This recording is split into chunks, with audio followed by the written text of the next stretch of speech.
हमारे चैनल को सब्सक्राइब करें और बेल आइकन दबाएं।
ये कहानी यहीं खत्म। अब कभी किसी को कुछ पता नहीं चलेगा।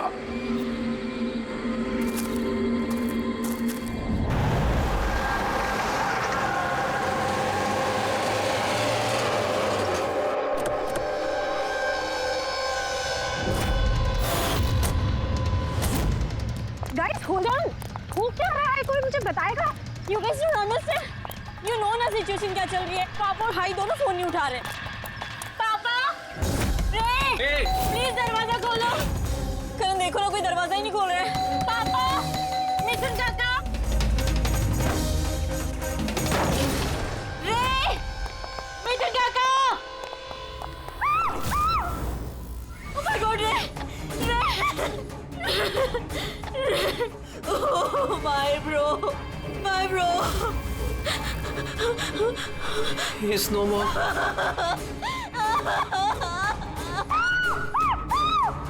मिथुन काका।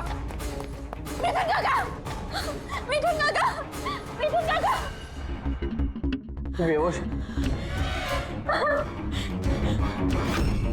पापा, पापा, पापा, पापा, पापा।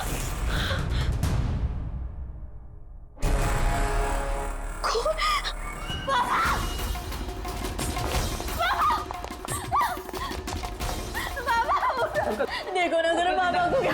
शीतल अंकल सीधा। प्लीज प्लीज जल्दी डॉक्टर को बुलाओ करो। काम करने जाओ। आरा, पापा, आरा। अंकल डोंट एम्बुलेंस को कॉल करो। एम्बुलेंस को कॉल करो अर्जेंट। शीतल, जब तुम वहाँ खंडाला में थी तब ये सब हुआ? हाँ जी सर, एक्चुअली वहाँ हमारी प्रॉपर्टी को लेके कुछ प्रॉब्लम्स चल रही थी, इसीलिए मैं और करण वहाँ गए थे। करण? जी, ही इज माय लॉयर। अच्छा। सर वो लैंड शीतल के नाम पे थी, इसलिए उसे वहाँ होना ही था। यस सर, बहुत इंपॉर्टेंट मीटिंग थी। आप? शीज तारा, माय असिस्टेंट। हाँ तो शीतल, जब तुम खंडाला में जा रही थी तब घर पर सिर्फ तुम्हारे पिताजी कल्याण जी और तुम्हारा भाई रे और ये मिथुन था, है ना? हाँ सर, एक्चुअली करीब 8 साल पहले एक एक्सीडेंट हुआ था जिसमें पापा की आईसाइट चली गई। पापा देख नहीं सकते और मिथुन काका उनका अकेले ध्यान नहीं रख पाएंगे, इसलिए रे वो यहीं रुक गया। मुझे उन दोनों को अकेले छोड़ना ही नहीं चाहिए था।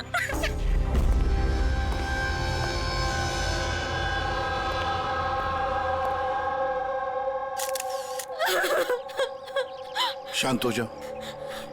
एक बात बताओ शीतल, अब तुम कह रही थी कि उनको अकेले छोड़कर जाना ही नहीं चाहिए था, क्यों? ऐसे क्यों लगा तुम्हें? क्या तुम्हें डर था कि उनकी दोनों की जान को खतरा है, ऐसे कुछ होगा? नहीं सर, पर इतना जरूर पता था कि रे की उसके फ्रेंड्स के साथ ना कोई बड़ी प्रॉब्लम चल रही थी फ्रेंड्स के साथ? और वो लोग एक दूसरे को ब्लैकमेल कर रहे थे किसी चीज को लेके।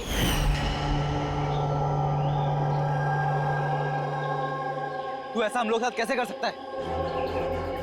एक बार फिर से सोच ले रे, अगर यही तेरा फाइनल डिसीजन है तो जानता है कि क्या होगा। आई डोंट केयर, मैं तो सिर्फ सही टाइम का वेट कर रहा हूँ। पर अगर किसी को कुछ पता चल गया तो? तुम पागल हो गई हो क्या? अगर तुम ऐसे बिहेव करती रहोगी तो श्योरली किसी ना किसी को तो डाउट हो ही जाएगा। गाइस, अगर हम कंट्रोल में हैं तो वी आर सेफ। गाइस, तुम लोग अपना देख लो, मुझे ऑनेस्टली नहीं पता है कि मैं क्या करने वाला हूँ।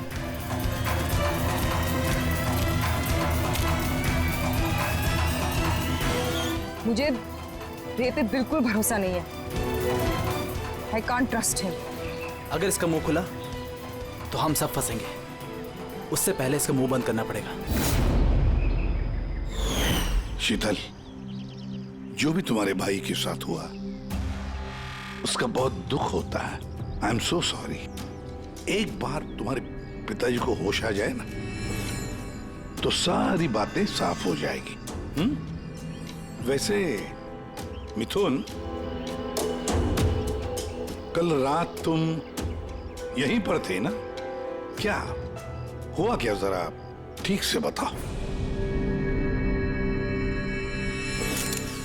शरीर पे कोई बड़ा घाव नहीं है, बस छोटी मोटी चोटें हैं, लेकिन हाँ फ्रैक्चर थोड़े ज्यादा है। समझ में नहीं आ रहा है इसकी मौत हुई कैसे? मैं अपना काम कर रहा था, अचानक लाइट चली गई और किसी ने मेरा मुंह बंद कर दिया। मैं बेहोश हो गया साहब। जब आँख खुली तो आप सामने थे। बाकी को कुछ याद नहीं आ रहा सर। ठीक है, रो मत। सर, मौत की वजह तो पोस्टमार्टम के बाद ही पता चलेगी। कुछ समझ में नहीं आ रहा है सर। जिसने भी खून किया है सोच समझ के किया है, बड़ा ही चालाक है खूनी।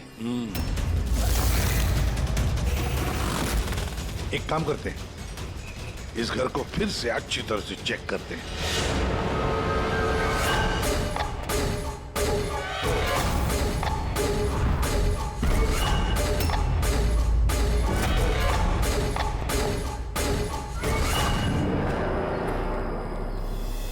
ग्लास तोड़कर अंदर घुसा है घर के अंदर।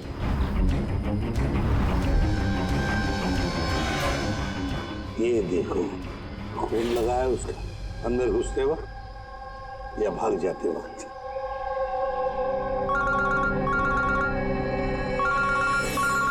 हेलो, एसीपी प्रतिमा।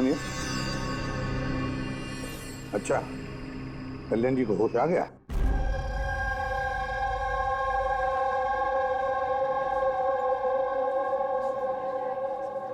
पापा, कल्याण जी, मैं सीआईडी से एसीपी प्रद्युमन। आप मुझे बता सकते हैं क्या हुआ? मैं अपने घर पर था, मुझे तो सिर्फ आवाजें सुनाई देती। रे जोर जोर से चिल्ला रहा था, चीजें यहाँ वहां फेंकी जा रही थी, बहुत शोर था, पता नहीं क्या क्या हो रहा था। और फिर सडनली बाएं हाथ से कोई भाग कर आया और उसने मुझे चाकू मार दिया, शायद बाएं हाथ से। और इससे पहले कि मैं रे को कुछ रे ठीक है? रे ठीक तो है? शीतल, शीतल, शीतल, तुम कुछ बोल क्यों नहीं रही? हे भगवान, हे भगवान। जो भी कुछ हुआ हम उसे बदल तो नहीं सकते, लेकिन जिसने भी आपकी बेटी की जान ली है उसे सजा दिलाने की पूरी कोशिश करेंगे। हाँ कल्याण जी, आपने कहा कि कोई बाएं साइड से आकर उसने आप पर चाकू का वार किया है, लेफ्ट हैंड साइड से। हाँ ये कुछ खास बात याद आती है उस आदमी के बारे में? हाँ हाँ, कोई खास बात? हाँ, वो जरूर लेफ्ट हैंडेड था। लेफ्ट हैंडेड था वो। ये आप कैसे कह सकते हैं? सर, मुझे पता चल जाता है, मेरी सेंसेस बहुत स्ट्रांग है। उसने जब मुझ पे वार किया, मैंने उसका हाथ पकड़ लिया था और वो इतना स्ट्रांग था, वो जरूर लेफ्ट हैंडेड था सर, 100% लेफ्ट हैंडेड था। तो क्या डॉक्टर साहब, ये जो जख्म है इनके शरीर पर, वो वाकई किसी खब्बू आदमी ने बनाया? यस सर, घाव के निशानों के हिसाब से यही लगता है। चलो सर, कुछ तो सुराग हाथ लगा। हाँ, ये चारों के चारों दोस्त रे को धमका रहे थे। गड़बड़ है, कुछ न कुछ तो गड़बड़ जरूर है इन चारों में। तनिषा, अंकिता, विवान और सैम। उठाओ इन चारों को, उठाओ।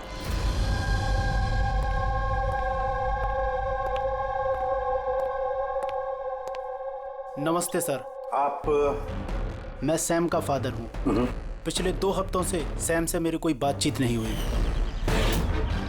अब मैं आपको कैसे बताऊं कि वो कहाँ पर है। मैंने उसको कई बार फोन किया, लेकिन उसका फोन ही नहीं लग रहा। मैं तनिषा की माँ। अब उससे फोन करके मैं क्या पूछूं? ये तनिषा ने खुद मुझे कहा था कि वो अपनी हॉलीडे एक्सटेंड कर रही है, कुछ दिन वो फ्रांस में रहना चाहती है। और मैं अंकिता का भाई हूँ, just for name sec. Sir, dad को बातों में फंसाकर 80% प्रॉपर्टी उसने अपने नाम पर कर ली। मैं क्यों फिक्र करूँ सर उसके बारे में?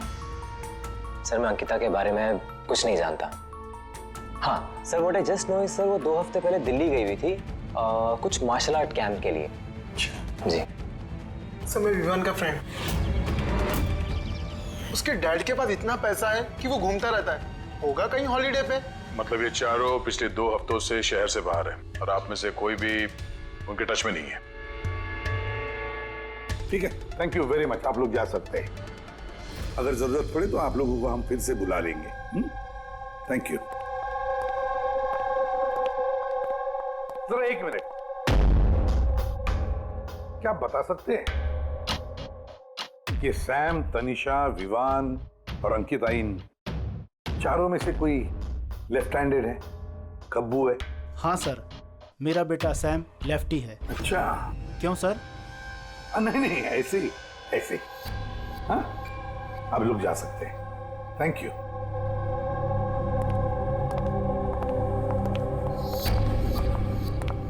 सर, कहीं ऐसा तो नहीं कि इन चारों ने मिलके रे को मार दिया हो सकता है सर, और उसी डर की वजह से ये चारों कहीं ना कहीं जाके छुप के बैठे होंगे। सर, ये चारों की लोकेशन का पता चल गया। सर, कल रात सैम, तनिषा, अंकिता और विवान, इन चारों की मोबाइल लोकेशंस शीतल के घर के 3 किलोमीटर के रेडियस में थी। सैम, तनिषा, अंकिता, विवान, रे, उन पांचों में कोई एक राज छुपा हुआ है। कोई ऐसा राज जो वो पांचों किसी को बताना नहीं चाहते थे। वो राज अपने पास ही रखना चाहते थे। हो सकता है ये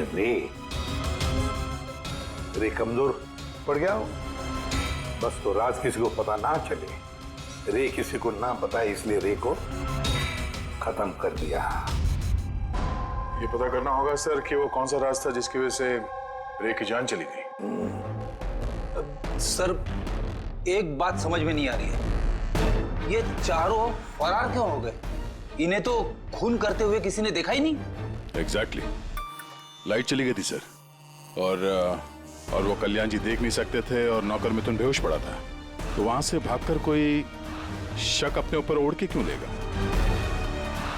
सर, पता नहीं क्यों ऐसा लगता है कुछ मिसिंग है। सर, ट्रेस करना शुरू करते हैं सर। अगर ये शहर से बाहर गए हैं तो किसी railway station, airport, bus station, hotel पे तो गए होंगे, तो उनके क्रेडिट कार्ड और डेबिट कार्ड के डिटेल्स निकलवाते हैं। कहीं से भी हो, जहां से भी हो, इन चारों के लोकेशन के बारे में हमें इंफॉर्मेशन चाहिए, जल्द से जल्द। हाँ, बोल सारूं क्या?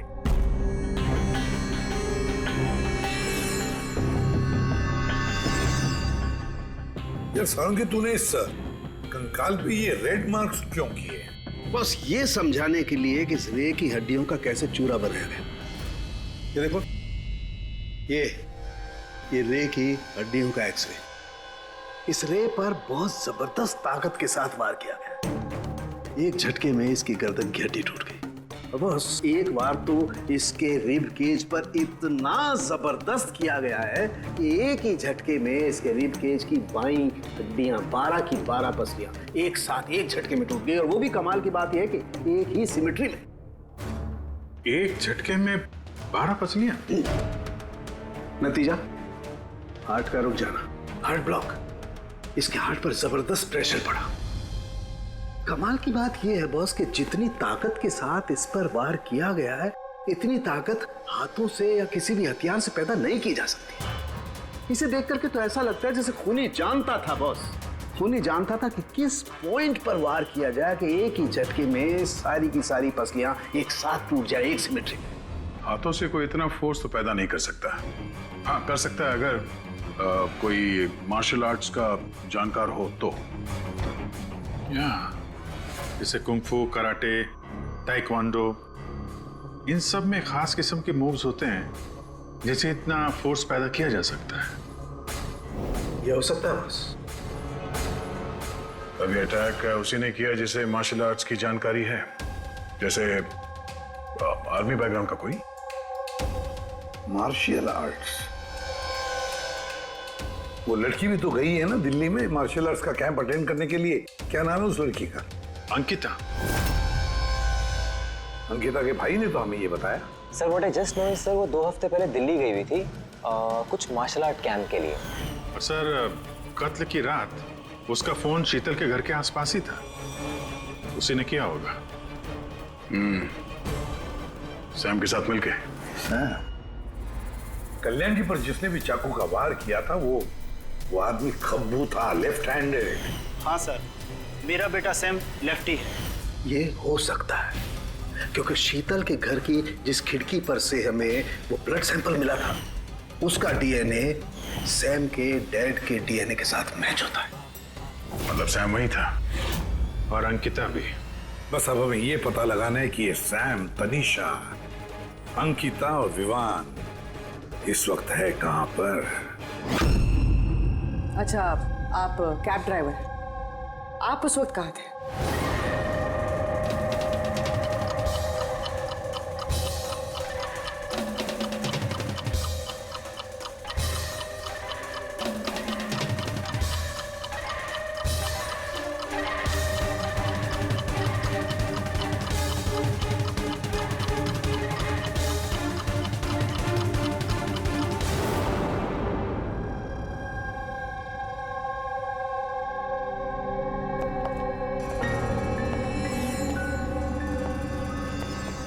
क्या हुआ? सर, सैम एक टूरिस्ट टैक्सी लेकर पूना चला गया। टैक्सी ने जहाँ उसे ड्रॉप किया, उसका एड्रेस थोड़ी देर में मिल जाएगा। सर, पिछले 24 घंटे में ये तनीषा ने पंचगनी में अपना एटीएम कार्ड 3 बार यूज किया सर। ये अंकिता तो बड़ी अजीब है। दिसंबर 2017 में इसने बोरिवली के ज्वाला डी मार्केट से 5 सिम कार्ड खरीदे थे। हाँ सर, ये वही जगह है जहाँ पे यूज सिम कार्ड मिलते हैं। और सर, ये सब के सब 10 दिसंबर 2017 को महाबलेश्वर गए थे और 14 दिसंबर को लौटे। सर, इन्हें लग रहा था कि इन्हें कोई पकड़ेगा नहीं, लेकिन इनसे एक गलती हो गई।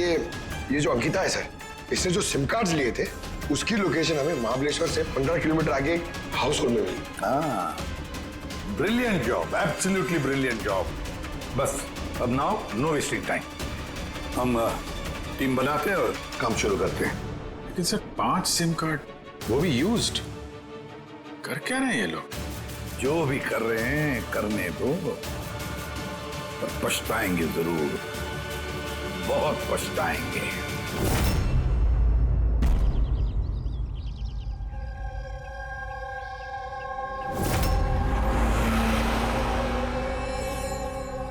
किसका फोन है? किसी विवान का है। विवान का कैसे हो सकता है? तुमने ठीक से सुना ना? अब उसने विवान कहा तो विवान ही होगा, मुझे क्या पता, आप बात करो। हेलो कौन बोल रहा है? दूर? मैंने बोला था कि आज के बाद हम कांटेक्ट में नहीं आएंगे। तो कॉल क्यों किया? और तुझे पता कैसे चल रहा कि मैं यहाँ हूँ? ओके, तो वहीं रुक, मैं आ रहा हूँ।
किसी ने दिन दहाड़े भरे मार्केट में गोली मारी।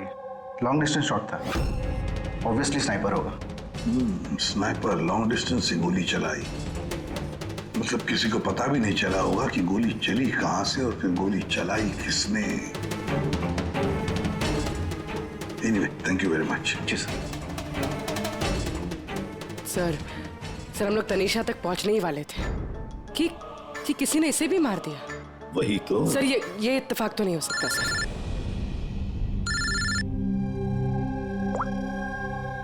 हेलो, क्या? ठीक है। क्या हुआ? सर, पुणे पुलिस स्टेशन से फोन था, किसी ने सैम को मार दिया। What? Oh my God. Sir, वो जिस लॉज में रुका था उसी लॉज के पास। सर, ये जरूर विवान और अंकिता का ही काम है।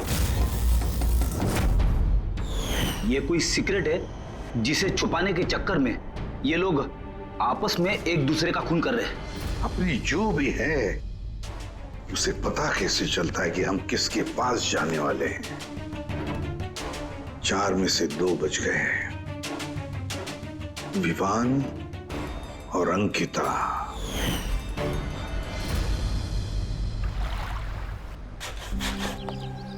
सबसे तो नहीं, मैं अंकिता से मिला था, उससे बात हुई थी मेरी। अंकिता से? जी। यही थी वो? हाँ, ये वही लड़की है, इसी ने मुझे पेमेंट दिया था, 2 दिन के 20,000 रुपए। 2 दिन के 20,000 वो मान गए? ऐसी क्या इमरजेंसी थी? अच्छा, उन 2 दिनों में आपने उनसे या उनके ग्रुप के बाकी लोगों से मिले थे? नहीं सर, मैं किसी से नहीं मिला। मैंने तो उस लड़की को ऑफर किया था कि हमारे पास कुक और क्लीनर दोनों हैं, लेकिन उस लड़की ने मना कर दिया कि मुझे कोई हेल्प नहीं चाहिए। तो उसने कहा कि आप 2 दिन के बाद आइए, जब हम यहाँ से चले जाएं। और 2 दिन के बाद जब मैं वापस आया तो यहाँ सब कुछ वैसा का वैसा ही था, कोई गंदगी नहीं, कोई कचरा नहीं, सब साफ सुथरा था एकदम। अच्छा, उसके बाद आपने ये जगह किसी और को दी? नहीं सर, हमें जगह का रिनोवेशन कराना था, इसके लिए हमने जगह बंद कर दी थी। आपके क्लीनर को जरा बुलाइए, उससे कुछ बातचीत करना चाहते हैं। मैं भेजता हूँ। बिना क्लीनर और बिना कुक के 2 दिन यहाँ पे रहे, कुछ ना कुछ तो खिचड़ी पकी रही थी यहाँ पे। कॉटेज की सफाई तुम्हें करते हो? जी सर। चलो।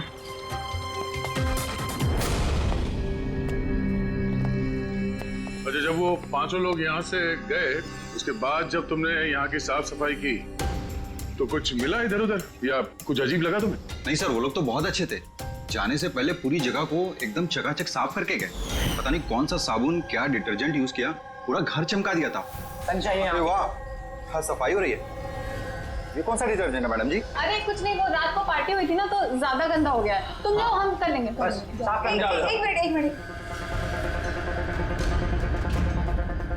ये लो, ये लेके जाओ। हाँ, जाओ।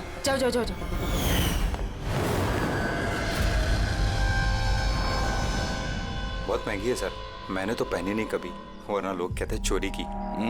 महंगी तो है, पर फिलहाल ये महंगी घड़ी हमारे पास रहेगी। जी सर। आइए, आप लोग आइए।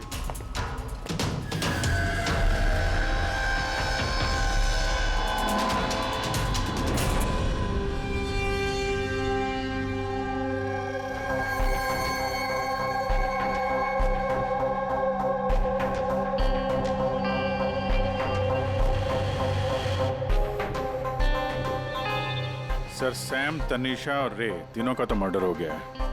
अब बचे विवान और अंकिता। खूनी इन दोनों में से ही कोई हो सकता है। ये विवान ही होगा, उसी ने सैम को फोन करके लॉज के बाहर बुलाया था।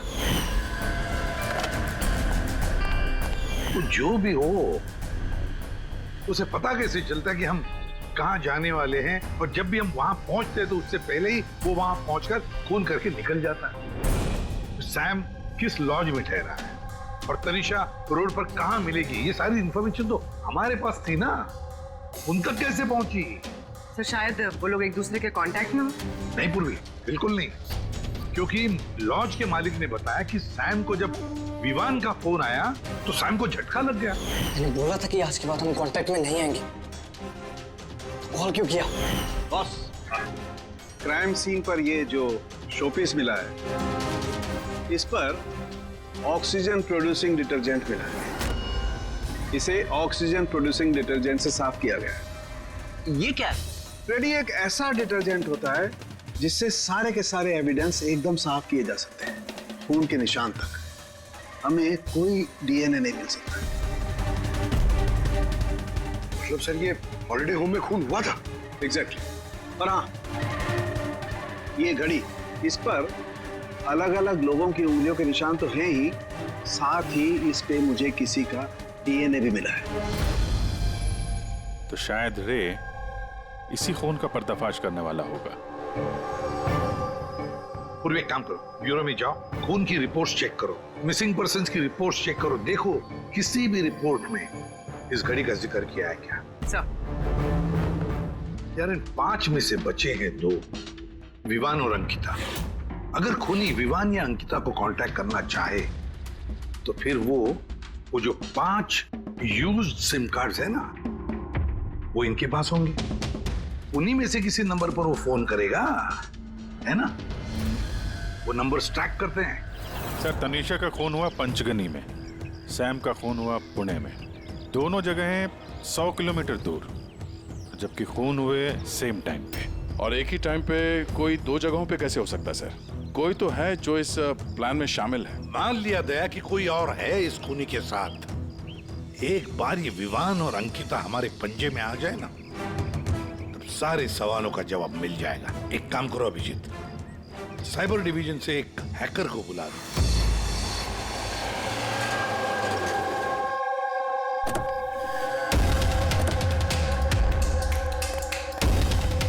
इसमें पूरे पैसे है ना?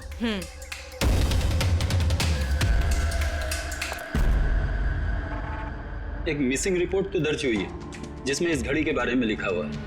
कोई रणधीर कुमार नाम का एनआरआई था। कब फाइल हुई थी रिपोर्ट? 6 दिसंबर 2017। कोई करण जोशी ने फाइल की थी। जी ये देखिए।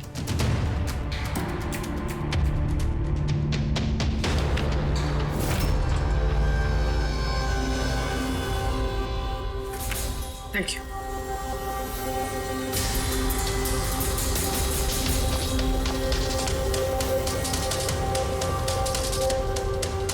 कहीं उन लोगों ने इस रणधीर को तो नहीं मार डाला?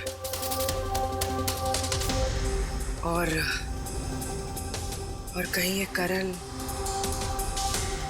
रणधीर की मौत का बदला तो नहीं ले रहा? करण? जी, he is my lawyer.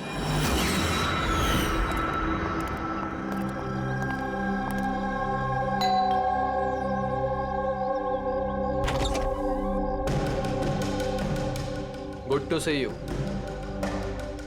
I hope इसमें पैसे पूरे हो गए। हाँ, पूरे पैसे हैं। आओ अंदर। देखो, हम लोग जहां भी जाते हैं उससे पहले खूनी को कैसे पता चल जाता है? मे बी आप लोगों की लोकेशन कोई ट्रैक कर रहा था। You mean GPS tracker? जी। Cell phone? Yes sir.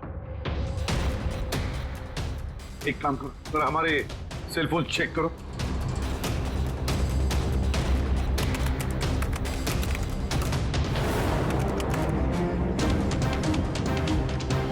तुमने पैसे मांगे थे, हम लेकर आए हैं। अब वो एविडेंस दो और सब खत्म करो। खत्म करूं? जैसे तुम लोगों ने रणधीर को खत्म किया था। करण, हमें सबूत दो। देता हूं, लेकिन उससे पहले मैं तुम्हें किसी से मिलाना चाहता हूं। कौन? बुलाता हूं।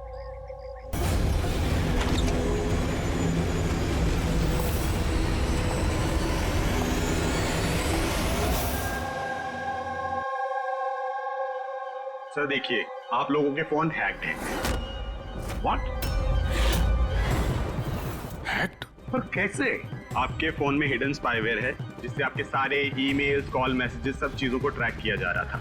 लेकिन हमारे फोन हैक कौन कर सकता है? और कब किए होंगे? फोन तो ज्यादातर हमारे साथ ही रहते हैं। एक minute Abhijeet, I see you. हमारे फोन्स को उसी वक्त उसने हैक किया है। और अभिजीत सर, दया सर, आप दोनों के फोन को शायद उसने एसीपी सर के फोन से हैक कर दिया होगा।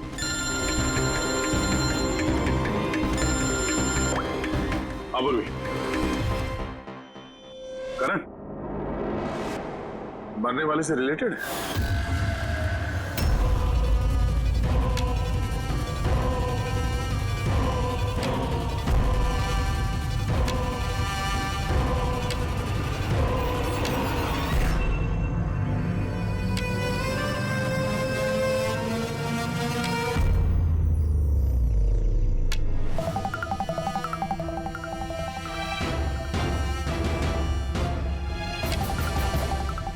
जो सजा रणधीर तुम लोगों को देने वाला था, अब हम तुम्हें देंगे। जैसे सैम,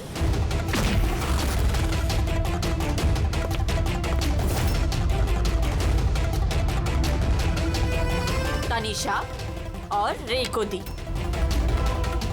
अब तुम दोनों की बारी है।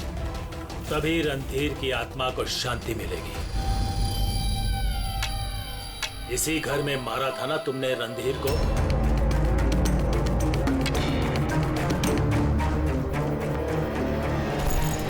करण,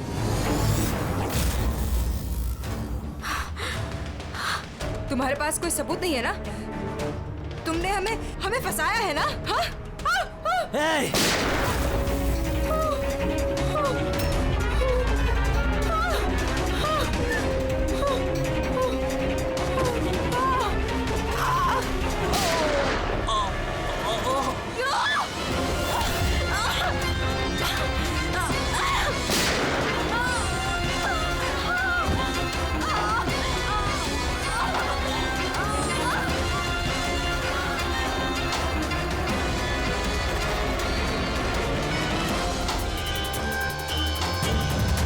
तुम्हें क्या मालूम?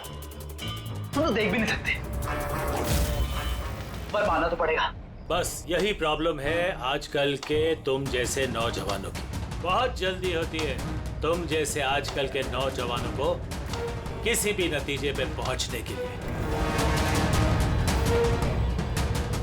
ये पकड़ो। कौन कहता है कि तुम्हें देखने के लिए मुझे नजरों की जरूरत है?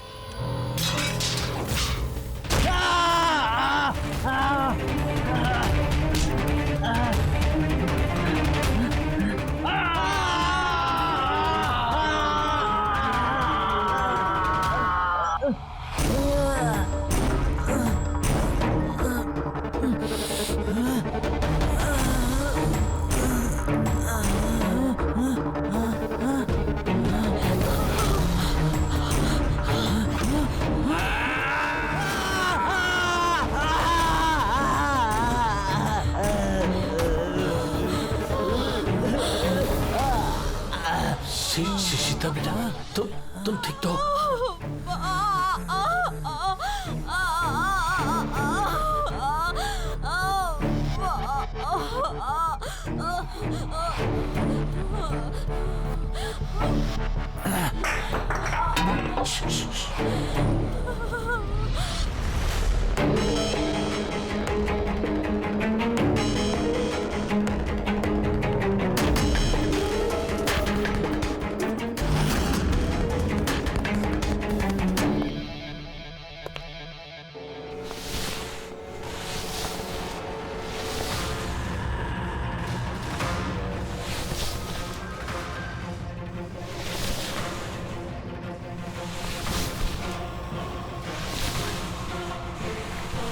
बरसों से मैं स्पेशल फोर्सेस में था। दुश्मनों को तो मैं चुटकी भर में सूंघ कर निकाल देता था। फिर तुम तो बच्चे हो।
कल्याण जी रुक जाओ, छोड़ो उसको। मैं तो अंधा हूं ऑफिसर, लेकिन आप देखकर बताइए कि मैंने उसका सारा शरीर बेकार कर दिया है या नहीं, या दूं एक और?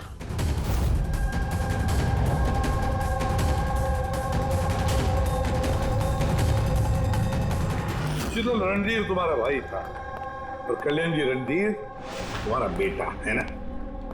और ये सब करने के लिए तुमने सीआईडी का इस्तेमाल किया, क्यों? सही समझा आपने।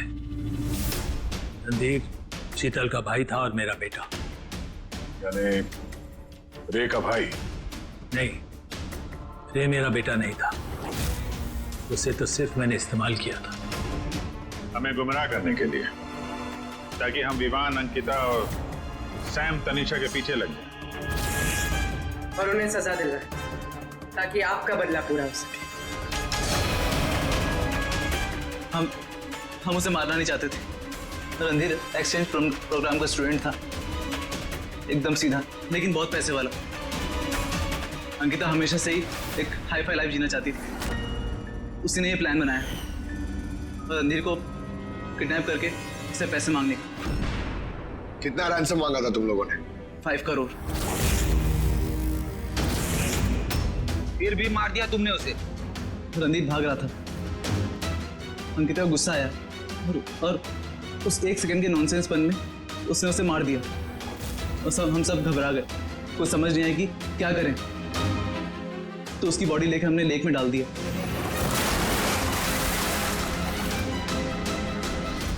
रे को ये बात हजम नहीं हुई है और यहीं पर तुम्हारा प्लान गड़बड़ हो गया।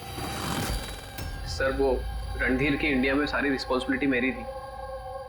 कल्याण अंकल और शीतल तो न्यूयॉर्क में थे, लेकिन रणधीर का केयरटेकर मैं यहाँ था। इन लोगों को पैसा देने के बाद भी इन्होंने रणधीर को नहीं छोड़ा, मार दिया। तो मैं घबरा गया, मुझे कुछ समझ नहीं आया। फिर एक दिन रे का कॉल आया। मुझे बिलीव नहीं हो रहा है कि हमने उसको। I'm sorry uncle. कुछ नहीं होगा तुम्हें। तुम सिर्फ हमें बता दो कि बाकी के दोस्त लोग कहाँ हैं। अंकल वो सब बाहर चले गए। जब तक ये रणधीर का केस सॉल्व नहीं हो जाएगा ना अंकल, वो वापस नहीं आएंगे। कहाँ है वो? मुझे उस बारे में कुछ भी नहीं पता।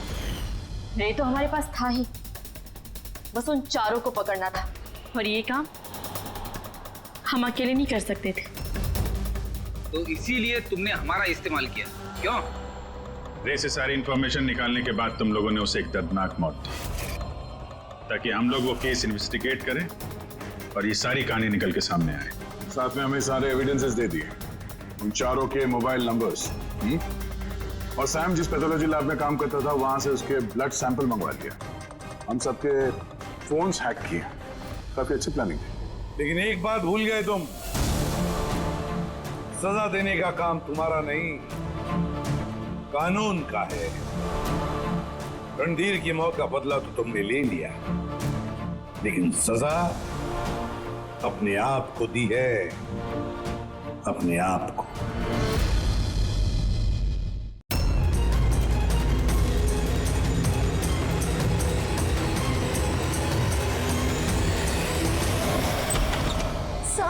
सर प्लीज हेल्प मी, किसी की जान खतरे में, प्लीज हेल्प मी। एक मिनट रुके। प्लीज रिलैक्स, एक मिनट बैठे, आइए। Please save her life, please आप सेव हर एक लाइफ। मिनट बैठिए आप प्लीज।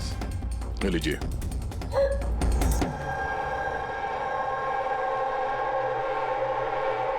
बताइए। सर मैं मेंटल हेल्थ फाउंडेशन की सुसाइड हेल्पलाइन की वॉलंटियर हूँ। अच्छा। जो लोग डिप्रेशन में होते हैं या सुसाइड करने की कोशिश करते हैं, मैं उनकी काउंसलिंग करती हूँ। एक लड़की। क्या प्रॉब्लम क्या है उसको? Domestic violence sir. वो लड़की कह रही थी कि उसका पति उसे शराब पी के गंदी गंदी गालियां देता है, उसे मारता है, और अब तो वो उसे धमकी भी दे रहा है कि उसे जान से मार देगा, और वो भी उसके सर्विस पिस्टल से। Service pistol? ये आपको कैसे पता कि उसके पास जो गन है वो सर्विस पिस्टल है?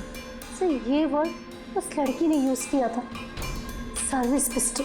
सर कोई आर्मी वाला या पुलिस वाला होगा, तो आपने उसको बोला नहीं कि पुलिस पे कंप्लेन करे जाके? कहा था मैंने उसे। हंसने लगी वो, कहती है कि पुलिस भी उसकी कोई हेल्प नहीं कर सकती। आज वो सुसाइड कमिट कर लेगी। उसके पेट में 7 महीने का बच्चा भी है। My God. अभी थोड़ी देर पहले कॉल किया था उसने। हेलो हेलो दीदी मैं बोल रही हूँ। हाँ, ये कैसी हो तुम? दीदी मैं बहुत परेशान हो गई हूँ, और अब मैंने डिसाइड कर लिया है। अब मैं अपना डिसीजन नहीं बदलूंगी। मेरी बात सुनो, तुम ऐसा कुछ नहीं करने वाली हो, सुन रही हो ना तुम? आज मेरी गोद भर आई है, और आपको पता है थोड़ी देर में सारे रिलेटिव्स बस पकड़कर सतारा वापस चले जाएंगे। मैं इस घर में एकदम अकेली रह जाऊंगी उस जानवर के साथ।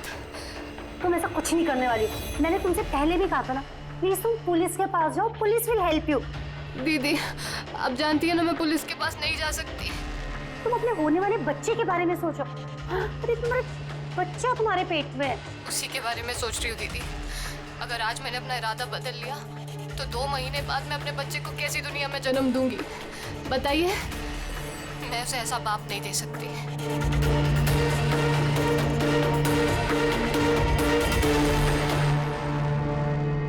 अच्छा, क्या उसका नंबर मिल सकता है? नो सर, हमारे सारे कॉल्स एनक्रिप्टेड होते हैं। ना तो हमारे पास पेशेंट का नाम होता है और ना नंबर। हम पेशेंट की आइडेंटिटी सीक्रेट रखते हैं। और शायद फिर लोग कॉल ही ना करें, ये सोच के कि उनका मजाक बनेगा। सर वो नंबर पता लगाने के लिए तो बहुत ऑर्डर लगेगा सर। नहीं अभिजीत, इसमें वक्त चला जाएगा, और वक्त नहीं है हमारे पास। वो बेचारी लड़की इतने महीनों से टॉर्चर सह रही है, और तो और उसके पेट में 7 महीने का बच्चा है।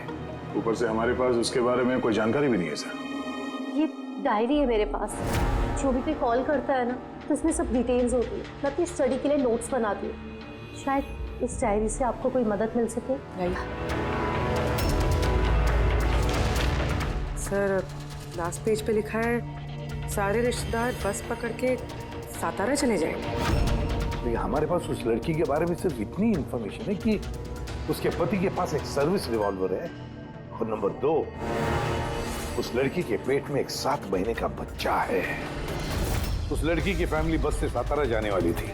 सारे टोल नाकों पे इंक्वायरी करो, देखो किसी बस में ऐसी कोई फैमिली है जो शायद गोद भराई करके सातारा लौट रही थी। शहर में जितने भी गायनेकोलॉजिस्ट हैं उन सबके पेशेंट्स की लिस्ट चेक करो, और देखो ऐसा कौन सा पेशेंट है जो अभी 7 महीने की प्रेग्नेंट है। सर ये वो आखिरी बस डेपो है जहां से सतारा की बस जाती है।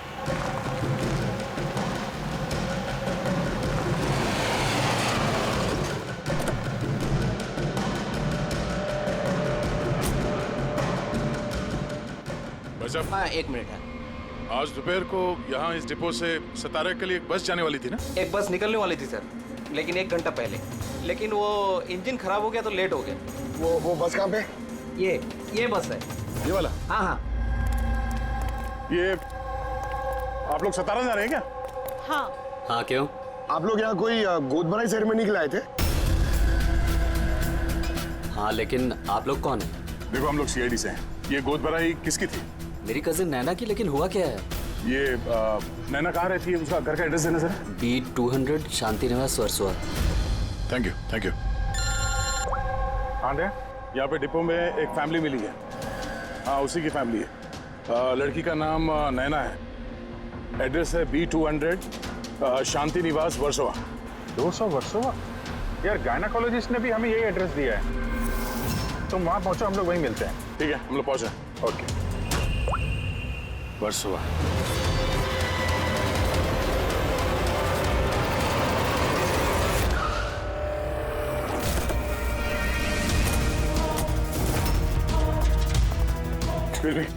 हम लोग सीआईडी से। ये नैना का कमरा कहाँ है? हाँ। सर ऊपर जाके राइट, लेकिन क्या हुआ सर?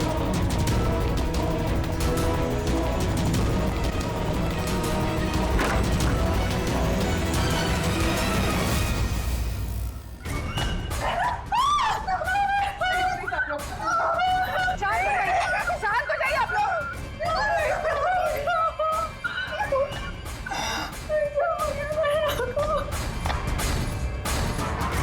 आखिर गोली मारी ली इसने। गोली चिन के नीचे से ऊपर की तरफ चली है। सर काफी खून बह चुका है। लगता है बहुत समय हो गया है। चलो, क्या हुआ? नैना, नहीं। ये क्या हुआ नैना को? इंस्पेक्टर अमन, तुम इसे जानती हो?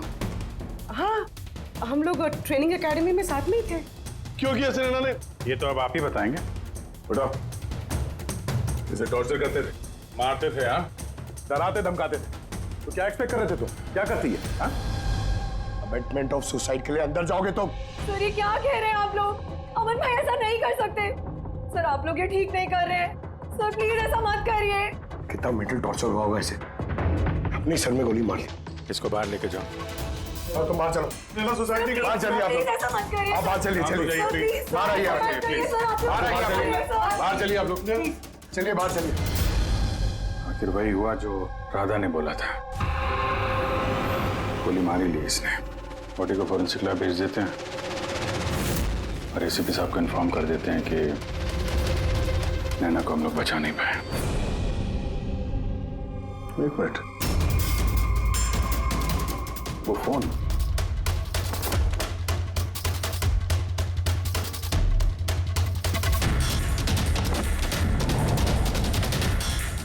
तो दिख नहीं रहा।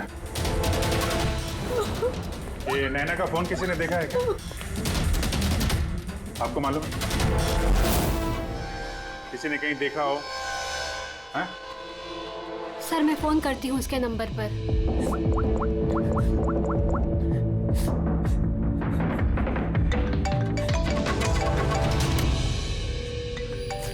यश बेटा इधर आओ।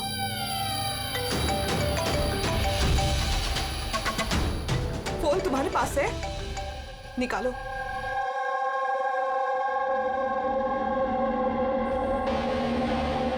मैंने गेम खेलने के लिए लिया था चाची के कमरे से। कोई बात नहीं बेटा। क्या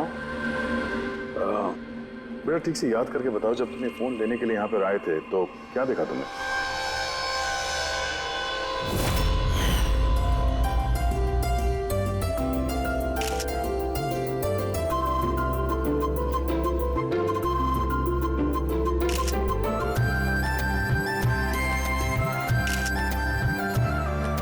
नैना कितनी खुश लग रही है ना? चाची अब मेरे साथ मोबाइल पे गेम खेलोगे ना? गेम? अभी तो इतने सारे लोग हैं और मेरा फोन भी मेरे रूम में पड़ा है, तो अभी तो नहीं खेल सकते। अगर बाद में खेलूं तो चलेगा। अभी ना तुम जाके अपने फ्रेंड्स के साथ खेलो, ठीक है? जाओ। अरे भाई फोटो खिंचाओ ना भाभी के साथ में। मैं जा रहा हूँ।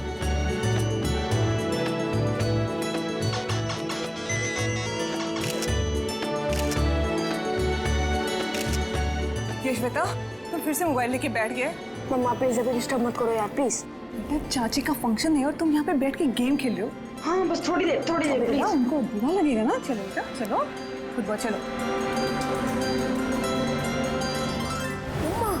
नो मम्मा, बहुत गेम खेल लिए, अब कल तक नो फोन। चाची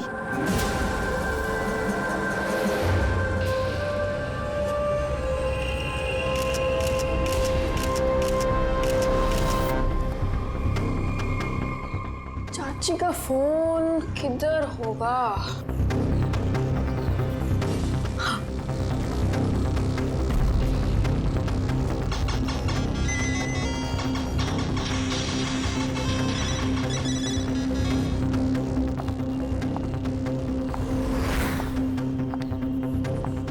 तो चाची आ गई। लेकिन उसके बाद ये फोन तुम्हें वापस कहाँ से मिला? यहाँ बाहर पड़ा हुआ था। थैंक यू बेटा, आपने हमारी बहुत मदद की।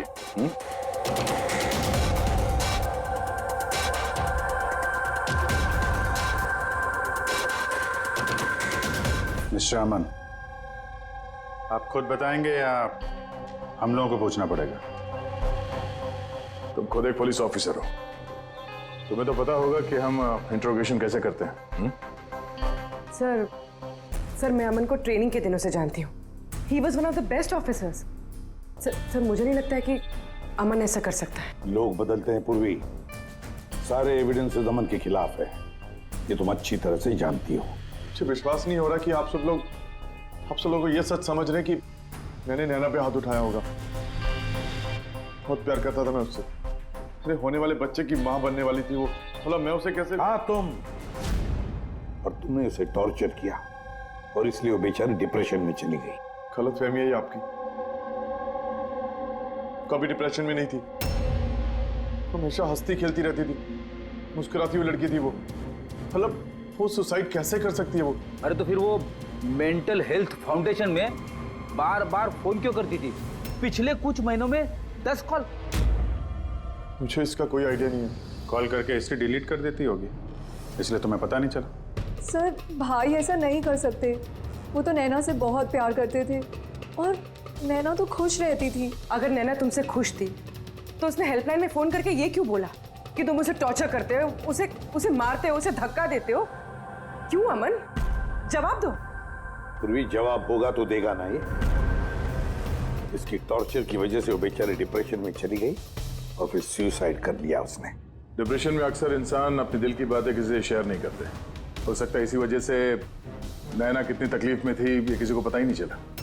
फिर भी एटलीस्ट तुम तो मेरा यकीन करो, यू नो मी वेल, नैना कभी सुसाइड नहीं करेगी, कभी सुसाइड नहीं करेगी। ले जाओ इसे। चलो, आप मेरी बात क्यों नहीं सुन रहे? नैना कभी सुसाइड नहीं कर सकती। चलो सर मेरी बात सुनिए सर, नैना ने सुसाइड नहीं किया है। सर मेरी बात सुनिए एक बार सर, सर एक बार।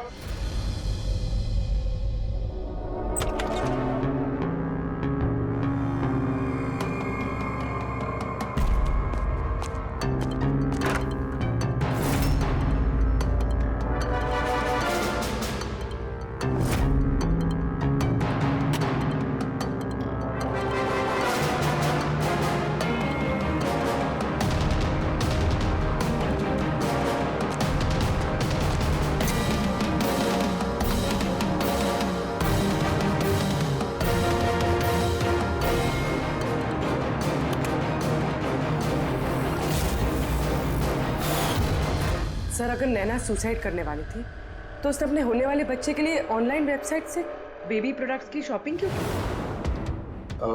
ताकि किसी को शक ना हो सकता है, बट सर आई थिंक ये थोड़ा अजीब है सर। वाकई अजीब है। तो आपको लगता है कि ये अमन और भूमि ये लोग सच बोल रहे हैं? वो तो पता चल ही जाएगा अभिजीत। उससे पहले उस गोद भराई वाले फंक्शन में जितने भी नैना के करीब लोग हैं उन सबको बुला। नैना के साथ आपका रिश्ता कैसा था? जी सर, काफी अच्छा था। वो बहुत अच्छी लड़की थी, हमेशा खुश रहती थी। तो आपको कभी ऐसा लगा कि उसके साथ कोई प्रॉब्लम है, कुछ गड़बड़ है? हम काफी बातें करते थे, लेकिन कभी ऐसे लगा नहीं कि उसे अपने हस्बैंड से या शादी से कोई प्रॉब्लम है। यश बेटा, आपको आपको चाची कैसी लगती थी? प्यार करती थी आपसे? हाँ, चाची हम बच्चों से बहुत प्यार करती थी और मुझसे भी बहुत प्यार करती थी। उन्होंने अपने फोन में मुझे गेम भी इंस्टॉल करने दिया। अच्छा, चाची ने आपसे कभी ऐसी कुछ बात बोली थी, जैसे उनका चाचा से कोई झगड़ा हुआ हो, कोई फाइट हुई हो, ऐसा कुछ? नहीं, चाची प्रेग्नेंट थी ना, इसलिए बहुत जल्दी जल्दी गुस्सा आ जाता था। और मम्मा ने भी मुझे कहा था कि मैं उनको ज्यादा तंग ना करूं। वैसे नैना के बिहेवियर से आपको कोई डाउट हुआ कभी? नहीं, बिल्कुल भी नहीं। वो तो बहुत खुश थी, पूजा में, फंक्शन में डांस भी कर रही थी। इनफैक्ट बहुत ज़्यादा एक्साइटेड थी वो अपने फोटोशूट को लेके। और फोटोग्राफ्स हैं? सर, नैना के जितने ही फोटो हैं सब इसी में। ठीक है, ये हम रख रहे हैं। अभी आप जा सकते हैं। Thank you very much. Thank you sir. Sir, सबको सुनने के बाद तो ऐसा लगता है कि ये अमन सच ही बोल रहा है।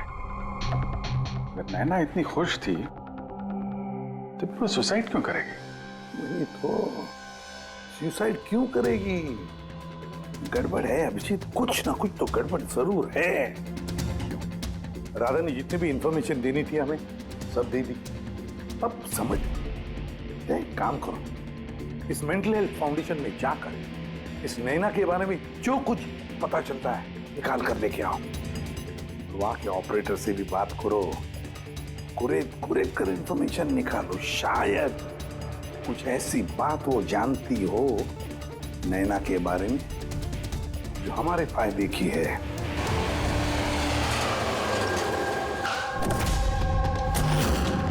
हम सीआईडी से आपसे कुछ पूछताछ करनी है।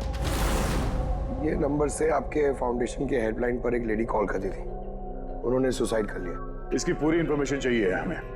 कब कॉल किया था, कितनी बार किया था, कॉल टाइम, पूरी डिटेल। मैं भी चेक करता हूँ।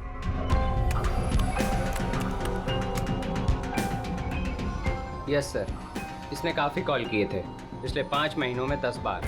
ये इनसे बात कौन कौन करता था?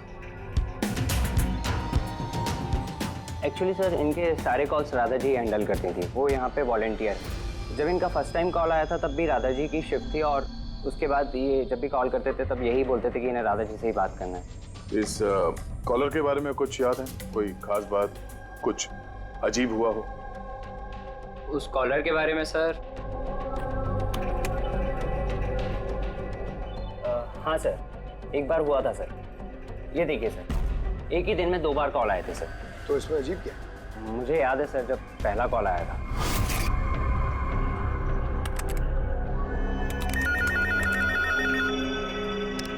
Hello, how may I help you? Hello, मुझे राधा जी से बात करनी है। जी श्योर। हेलो राधा जी, आपके लिए कॉल है। थोड़ी देर बाद उसी नंबर से वापस कॉल आया।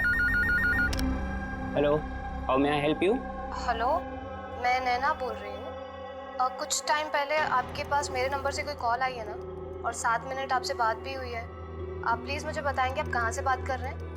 मैम, ये मेंटल हेल्थ फाउंडेशन का हेल्पलाइन नंबर है। हम लोग उन लोगों की काउंसलिंग करते हैं जो डिप्रेशन में आके सुसाइड अटेम्प्ट करने की कोशिश करते हैं। What? Suicide helpline? Yes ma'am. Mostly caller sir अपना नाम कभी नहीं बताते, लेकिन इन्होंने आगे से खुद ही बता दिया। सर, नैना ने राधा को कभी अपना नाम नहीं बताया था, तो फिर वो एक ऑपरेटर को क्यों बताएगी? हमें इस नंबर की कॉल हिस्ट्री चाहिए।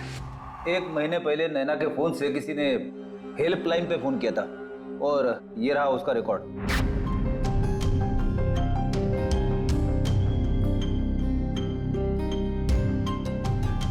10 तारीख को तो सेकंड सैटरडे था। तो क्या हुआ? क्योंकि सेकंड और 4th सैटरडे ये घर पे हाउसी खेला करते थे। तो मतलब उनमें से कोई। ये 2 कॉल्स तो दोपहर के दिखा रहे हैं। हाँ, उसकी सारी फ्रेंड्स दोपहर में आते थे। कितने फ्रेंड्स? यही कोई 8-10। तो क्या तुम नैना की इन सारी फ्रेंड्स को जानते हो? सबको तो नहीं, पर काफियों को जानता हूँ। मेरी बहन भूमि भी आती थी। भूमि, एक बात बताओ, पिछले महीने जब तुम नैना के घर गई थी हाउसी खेलने के लिए, तब ऐसा कुछ हुआ वहां पर? मेरा मतलब है कोई अजीब सी घटना या फिर आपस में या फिर गेम में कुछ भी?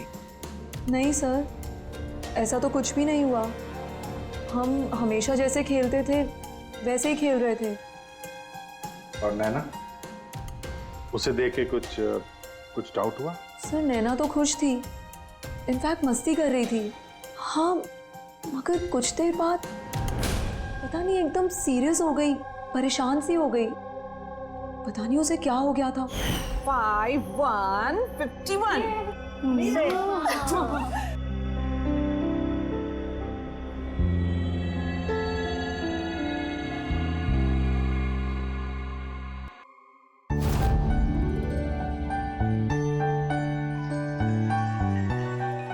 लगता है इसका जो होने वाला बेबी है ना, बहुत लकी है वो।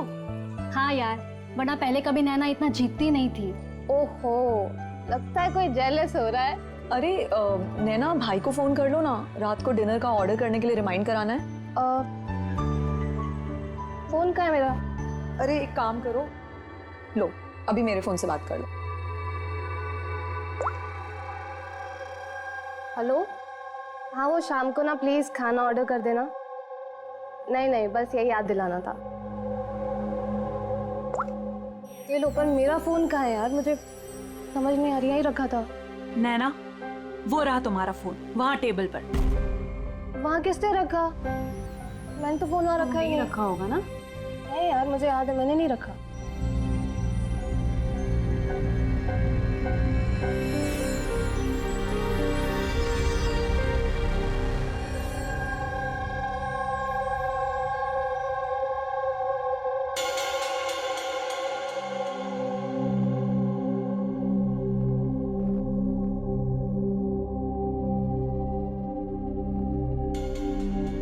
किसने कॉल किया होगा? क्या हुआ? तू ठीक है ना? हाँ, क्यों? जानवी, तुम्हें कोई टेंशन तो नहीं है ना? नहीं, कोई प्रॉब्लम नहीं है। क्यों? तो तुम लोगों को अगर कोई भी प्रॉब्लम है ना, तो प्लीज मुझे बताना। कौन सी प्रॉब्लम? क्या बोल रही हो तुम? तुम्हें क्या हो गया है अचानक? अरे कुछ नहीं, प्रेगनेंसी में ऐसे मूड स्विंग्स होते रहते हैं, ये नेचुरल बात है। चलो हम सब लोग गेम कंटिन्यू करते हैं। सर, नैना भूमि के फोन से अमन से बात करी थी दोपहर 1:03 से लेकर 1:04 तक। 1:04 तक? ये सुसाइड हेल्पलाइन पे जो पहला फोन गया था 7 मिनट वाला सर, ये 12:57 से 1:04 तक चला है, और दूसरा 1:20 से 1:21 तक। मतलब अभिजीत, वो 7 मिनट वाला कॉल नैना ने नहीं किया था, क्योंकि उस वक्त नैना अमन से बात कर रही थी भूमि के सेल फोन पर। एग्जैक्टली। मतलब वो फोन नैना के फ्रेंड्स में से किसी ने किया था? आपने देखा था किसी को उसका फोन उठाते हुए या फिर उसका फोन यूज करते हुए? नहीं, मैंने तो किसी को भी नहीं देखा। मतलब वो कॉल्स किसी और ने किए थे। और सर, नैना को जब अपना फोन मिला और उसने last dialled unknown number check किया और उसने उस नंबर पे कॉल किया, तो उसे पता चला कि वो नंबर किसी सुसाइड हेल्पलाइन का नंबर है।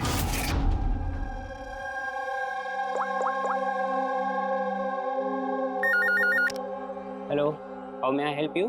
हेलो, मैं नैना बोल रही हूँ। कुछ टाइम पहले आपके पास मेरे नंबर से कोई कॉल आई है ना, और 7 मिनट आपसे बात भी हुई है। आप प्लीज़ मुझे बताएंगे आप कहाँ से बात कर रहे हैं? मैम, ये मेंटल हेल्थ फाउंडेशन का हेल्पलाइन नंबर है। हम लोग उन लोगों की काउंसलिंग करते हैं जो डिप्रेशन में आके सुसाइड अटेम्प्ट करने की कोशिश करते हैं। व्हाट? Suicide helpline? ये जानकर वो परेशान हो गई और सोच में पड़ गई कि सुसाइड कौन करना चाहता है। सर, अगर ये फोन कॉल नैना ने नहीं किया है, तो इससे पहले जितने फोन कॉल्स किए गए हैं, हो सकता है वो भी नैना ने किसी और ने किया। भूमि, तुम हाउसी खेलते वक्त डायरी रखते हो ना? मेरा मतलब है स्कोर रखते हो ना हर प्लेयर का? बस वो डायरी हमें चाहिए। Okay sir. ये हर सेशन में ये 4 नाम है सर जो हमेशा मौजूद होते थे। ओह। भूमि, पारुल, जानवी और शीतल।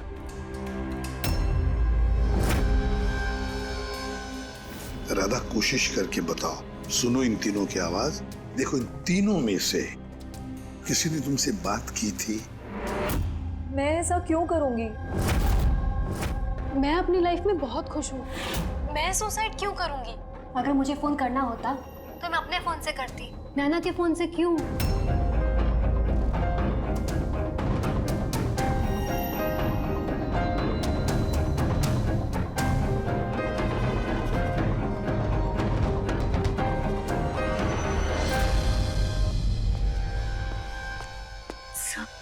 सर इन तीनों में से कोई आवाज नहीं है। सर हाँ, ये तीनों तो साफ मना कर रहे हैं, बस एक शीतल बची है। उसके बारे में कुछ पता ही नहीं चल पा रहा है। कुछ पता नहीं चल पा रहा है मतलब क्या? सर इन तीनों में से कोई शीतल को जानता ही नहीं। जानवी बता रही थी कि शीतल नैना को उसके गायनेकोलॉजिस्ट के क्लिनिक में मिली थी और वहां पर उनकी ऐसी ही दोस्ती हो गई। शीतल को कोई भी पर्सनली नहीं जानता है। कोई बात नहीं, इन तीनों की हेल्प लेते हैं और शीतल का स्केच बनवाते हैं, फिर देखेंगे।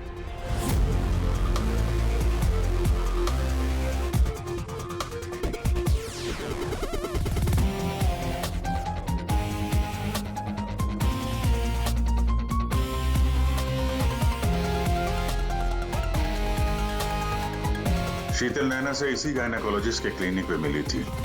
डॉक्टर मीना, जरा स्केच को ध्यान से देखिए। क्या ये लड़की आपके यहाँ इलाज कराने के लिए आती थी? I don't think so. मुझे तो ऐसा कुछ याद नहीं आ रहा कि ऐसी कोई लेडी मेरे पास कभी आई भी थी। है कौन ये? इसका नाम शीतल है। हम समझ सकते हैं कि आपके यहाँ इतने सारे पेशेंट्स आते हैं तो सारे पेशेंट्स का नाम याद रखना तो मुश्किल ही है। राइट, बट मैं अपने हर पेशेंट को पर्सनली जानती हूँ एंड आई एम श्योर कि शीतल नाम की कोई भी पेशेंट मेरी कभी थी नहीं। ये जो सीसीटीवी कैमरा लगा है आपके क्लिनिक में, इसकी फुटेज मिल सकती है हमें? I don't think so, because उसका स्टोरेज फुल हो गया था, इसलिए हमें वो डिलीट करना पड़ा। Okay, anyways, thank you.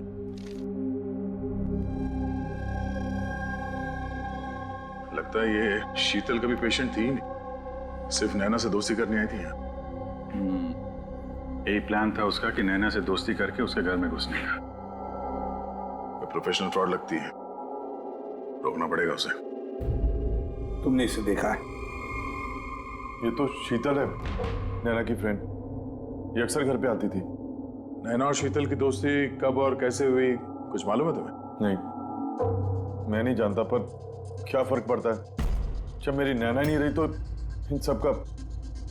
ये क्या पागलपन है हा?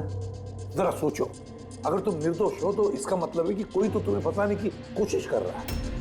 तुम्हें नैना की मौत का जिम्मेदार ठहरा कर उसे फायदा होने वाला है, इसीलिए वो तुम्हें फंसा रहा है। हा? कौन हो सकता है जिसे तुम्हारे और नैना के लिए नफरत है? मैं नहीं जानता। तो फिर भूमि कहीं प्रॉपर्टी के चक्कर में उसने तो नहीं? नहीं, भूमि ऐसा कभी नहीं कर सकती, क्योंकि वो तो नैना से बहुत प्यार करती थी। तो कोई प्रोफेशनल राइवलरी?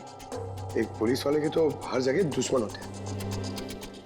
नहीं, मेरे साथ ऐसा कुछ नहीं था। मैंने अपनी ड्यूटी में ना तो कभी किसी गैंगस्टर को पकड़वाया, ना ही किसी बड़े गैंगस्टर को मारा, कभी रिश्वत नहीं ली। पूरे करियर में बस एक बार गोली चली मुझसे। किस पर गोली चलाई थी तुमने? छोटा मोटा फ्रॉडस्टर था विशेष, उसे अरेस्ट करने गए थे तो बस वहीं गोली चल गई।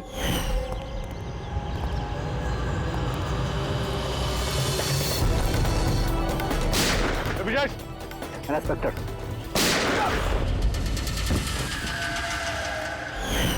शायद इस विशेष के किसी भाई या रिश्तेदार ने बदला लेने के लिए ये सब किया। नहीं, जब हम उसे अरेस्ट करने गए थे तो कोई उसका फैमिली वाला नहीं था, शायद वो अनाथ था।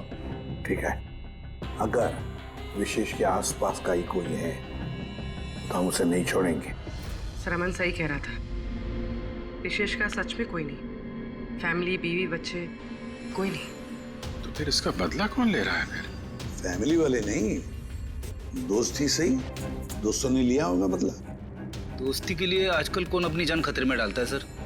ये सब तो पुरानी फिल्मों में होता था, जय वीरू, हेरा फेरी। अब कहाँ सर? ये क्या है? सर एक स्टोर की चोरी में विशेष के साथ एक और नाम है, रेखा। रेखा? दोनों ने मिलकर बहुत सारी चोरियां की है, तो फोटोग्राफ्स क्यों नहीं? ये लोग भेस बदल के चोरी किया करते थे सर, शायद इसलिए। और जब विशेष मर गया तो ये जोड़ी टूट गई होगी और रेखा अकेली पड़ गई होगी। रेखा? पता है मुझे ये रेखा कौन है? सर हमारे खबरी ने रेखा का यही एड्रेस बताया।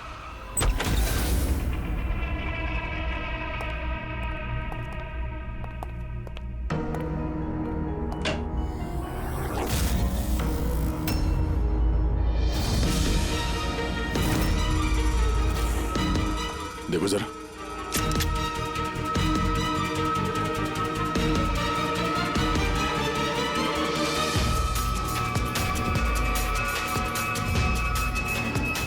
सर मर चुकी है, जरा पलटो इसे।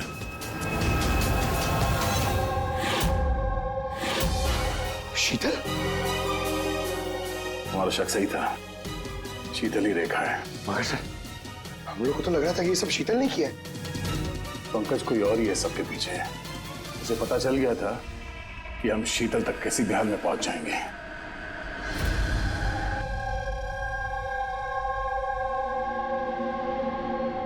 अरे का इसके गर्दन पे यहाँ पीछे की तरफ घाव है, इस तरफ घाव है, इसका मतलब खूनी कहीं इसके पीछे की तरफ खड़ा हो। देखो यहाँ पर घाव है चाकू का, तो खूनी पीछे की तरफ खड़ा हो सकता है, तभी बाहर ऐसा हो सकता है, राइट? हाँ सर, और मुझे लगता है शायद ये खूनी को जानती थी, क्योंकि इस घाव के अलावा शरीर पे और कोई भी हाथापाई या कोई स्ट्रगल के निशान नहीं है। राइट, हो सकता है जानती, लेकिन एक बात पक्की है, ये खूनी को जानती थी या नहीं जानती थी, लेकिन ये बात पक्की है कि खूनी इसके पीछे बहुत करीब खड़ा था। देखो जितनी ताकत के साथ ये इस्तेमाल किया गया चाकू, ये बहुत करीब खड़ा होगा तो जोर से मारेगा। और एक बात, ये जो घाव है ये हमें बताता है कि किसी ने अपने बाएं हाथ का इस्तेमाल किया है, क्योंकि अगर दाएं हाथ से चाकू मारा गया होता तो घाव का ये ऐसे एंगल नहीं होता, तो बाएं हाथ का इस्तेमाल किया गया है। राइट, तो इसका मतलब ये खूनी डेफिनेटली एक लेफ्ट हैंडेड है। बिल्कुल, ये खूनी लेफ्टी है। और देखो एक बात और, जितनी ताकत के साथ ये इस्तेमाल किया गया, सपोज कोई दाएं हाथ का आदमी बाएं हाथ में चाकू लेकर के इस्तेमाल करेगा तो इतना गहरा घाव अपने बाएं हाथ से नहीं कर सकता। ये वही कर सकता है जो वाकई में एक लेफ्टी हो। खब्बू खूनी लेफ्टी है, एक बहुत बड़ा क्लू है। बता देते हैं उनको, जनाब एसीपी साहब को। हाँ जी प्रद्युमन साहब। हाँ बोल सर, उनकी बोल। एक बहुत बड़ा क्लू हाथ लगा है, जिस किसी ने भी चाकू का इस्तेमाल किया है वो आदमी लेफ्टी है, left hander. Thank you Solanki. Solanki का फोन था, बता रहा था खूनी खब्बू है। सर हम तो आपको पहले ही सब कुछ बता चुके हैं, फिर हमें यहाँ पे क्यों रोका गया है? क्योंकि सच अभी तक सामने नहीं आया। कल रात नैना का फोन आप सबके हाथ में आया था, ठीक से याद करके बताइए और क्या हुआ था। शायद आप में से किसी ने उसे देखा हो या सुना हो किसी से बात करते हुए। यश बेटा, आई होप आपकी मेमोरी तो अच्छी है, कुछ याद है आपको? आप हमारी मदद नहीं करेंगे? लेकिन मैंने किसी को नहीं देखा। सच्ची? आपको जो कुछ भी याद है बता दो। आई प्रॉमिस कि हम में से आपको कोई कुछ नहीं बोलेगा। मैं चाची के रूम में गया था थोड़ी देर के लिए फोन लेने के लिए, फिर मैं गेम खेल रहा था और कोई आ रहा था वहां से, फिर मैंने फोन को वहां पे साइड पे रख के चला गया था। कौन सा गेम खेल रहे थे तुम? सर ये चाची के मोबाइल पे तुम यही गेम खेल रहे थे? हाँ, मैं और मेरा दोस्त नीरज हम लोग हमेशा यही गेम खेलते हैं। ये गेम तो काफी लोग एक साथ खेल सकते हैं और सब लोग एक दूसरे को देख भी सकते हैं। तो नीरज तुमको भी देख रहा होगा, तुमने फोन वहां पे रखा तो सर फोन तो रिकॉर्ड कर रहा होगा ना, वहां पे क्या हुआ तो नीरज के फोन से पता चल सकता है। चलो हम नीरज को बुला लेते हैं। नीरज बेटा घबराओ मत, यहां तो हम सब तुम्हारे दोस्त हैं, बस कुछ पूछना है तुमसे, इंफॉर्मेशन चाहिए। जो तुम लोग गेम खेलते हो ना मोबाइल पर, उसके बारे में। जब तुम अपने मोबाइल पर गेम खेल रहे थे यश के साथ, तब यश तुम्हें दिख रहा था ना? हाँ। अच्छा तो और बताओ कि जब तुम यश को देख रहे थे तो क्या तुमने यश के पीछे किसी और को देखा? नहीं, सिर्फ यश ही था। एक मिनट सर, जब यश वापस आया ना तब तक स्क्रीन लॉक नहीं हुई थी। स्क्रीन लॉक नहीं हुआ था मतलब? सर मतलब गेम एक्टिव थी, और जब गेम एक्टिव होती है तब वो अपने आप स्क्रीनशॉट्स लेती है। तो उस वक्त भी लिए होंगे, और सारे स्क्रीनशॉट फोन में से होते हैं। हाँ सर। लाई अपना फोन लाइए। Thank you.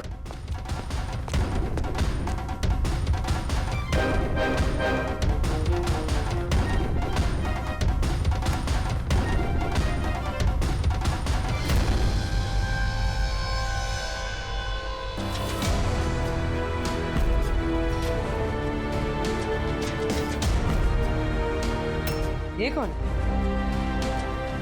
ये नैना तो नहीं लगती। नहीं, ये नैना नहीं है।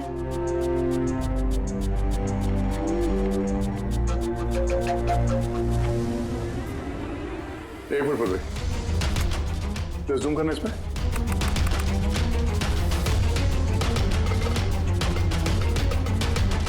मेहंदी और लेफ्ट हैंड, इसके हाथों में मेहंदी इतनी फैली हुई क्यों है? वो इसलिए अभी क्योंकि ये हाथ जिस औरत का है वो औरत वहां बाकी सारे लोगों के हाथों पर मेहंदी बनाने आई थी। खब्बू थी वो। सबसे पहले उसने शीतल से हेल्पलाइन पर फोन करवाया।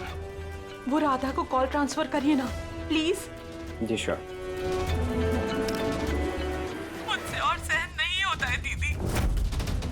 फिर उसने शीतल को पैसे दिए और कहा, नैना आपके रूम में आपका कोई मेहमान आपको बुला रहा है। और मौका देखते ही उसने नैना को गोली मार दी। आखिर है कौन ये मेहंदी वाली औरत? मुझे नहीं पता वो कौन थी, इनफैक्ट कोई भी नहीं जानता था उसे। नैना ने कहा था कि शीतल ने रिकमेंड किया है उसे, और वही लेकर आई थी अपने साथ में। और वो भी नहीं पता कि उसे क्यों लाया था। अपना काम भी ठीक से नहीं कर रही थी वो, बद्दी से मेहंदी सबको लगा रही थी। देखना चांदी कैसे मेहंदी लगा रही है, ये बराबर से लगा भी नहीं रही है। आपको मेहंदी लगाने नहीं आती क्या? ऐसा लग रहा है किसी ने बना के मिटा दिया। वो मेहंदी इतना खराब लगा रही थी तो शीतल ने उसे क्यों भेजा? किसी को भी शक होगा। कौन हो सकती है? मुझे पता है सर, वो हमारी आंखों के सामने थी।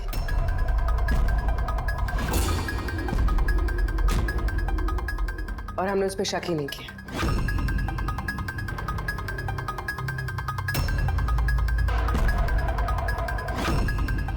आप आगे आइए।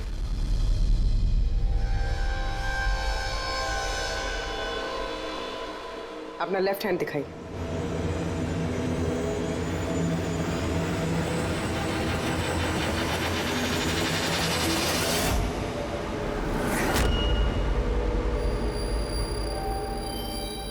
ये देखिए सर। राधा जी? सर मैंने इनकी वो डायरी घंटों तक देखी है, उसमें भी इंक ऐसी फैली हुई थी जैसे इनके हाथ में ये मेहंदी फैली हुई है। जो भी लेफ्ट हैंडेड होता है वो जब किसी कागज पर लिखता है तो ऐसे लिखता है, तो जो कुछ लिखा हुआ है पहले ही उसके ऊपर से उसका हाथ घसीटता है और वो स्याही या फिर रंग लग जाता है हाथों पर। जैसे राधा के हाथों पर लगा है ना? क्यों मारा तुमने नैना को? क्या बिगाड़ा था उसने तुम्हारा? है? क्योंकि तुमने मारा मेरे विशेष को। जान ले ली तुमने मेरे विशेष की। प्यार करती थी मैं विशेष को, उसके बच्चे की मां बनने वाली थी मैं। और तुमने एनकाउंटर में उसे गोली मार दिया मेरे विशेष को। तुमने मार दिया तुमने मेरे बच्चे को। और इसलिए तुमने फैसला कर लिया कि तुम अमन से बदला लोगे। हाँ, जब मुझे पता चला कि विशेष इस दुनिया में नहीं रहा, तो इस सदमे से मेरा बच्चा मेरी कोख में ही मर गया। सिर्फ इसकी वजह से तुमने जान ली है मेरे बच्चे की। जब मुझे पता चला कि नैना मां बनने वाली है, तो मेरा खून खौल उठा। जो खुशी मुझे नहीं मिली, वो खुशी मैं नैना को कैसे दे सकती थी? मार डाला मैंने नैना को, मार डाला उसे। तो इसीलिए तुमने मेंटल हेल्थ फाउंडेशन में एज ए वॉलंटियर नौकरी करना शुरू कर दिया। और शीतल ने तुम्हें नहीं, तुमने शीतल को काम दिया नैना से दोस्ती करने का। हाँ, शीतल को मैंने भेजा था नैना के घर कि वो नैना के घर से मुझे फोन किया करे मेरी हेल्पलाइन नंबर पर, और लोगों से पूछा करे मेरे बारे में। और गोद भराई में भी मुझे शीतल ने नैना के घर बुलाया था। और मैं वही थी। मुझसे अब और सहन नहीं होता है दीदी, मैं जा रही हूँ। अब अपना आखिरी काम करो, नीचे जाके नैना को यहाँ भेजो। अभी भेजती हूँ। और हाँ, मोबाइल को बाहर रख के जाना। आपके रूम में आपका कोई मेहमान आपको बुला रहा है। अमन को अब पता चलेगा अकेले होने का एहसास क्या होता है। ये तो होना ही था। एक माँ से उसका बच्चा छीनकर वो माँ बनने जा रही थी, इसीलिए मैंने मार डाला नैना को। और उसके बाद होशियारी करके तुम सीआईडी के पास भाग के आई, ताकि हमको तुम पे शक न हो और हम अमन के पीछे लग जाए। और जब तुमने देखा कि हम लोग अमन को अरेस्ट नहीं कर रहे, तो तुमने शीतल को भी मार दिया अपनी गवाह मिटाने के लिए। तो राधा, ये कैसा बदला लिया तुमने? कानून तुम्हें कभी माफ नहीं करेगा। कड़ी से कड़ी सजा होगी तुम्हें। जिंदगी भर जेल की सलाखों के पीछे बैठना पड़ेगा। For more updates, subscribe to our channel, click the show links and enjoy watching the videos.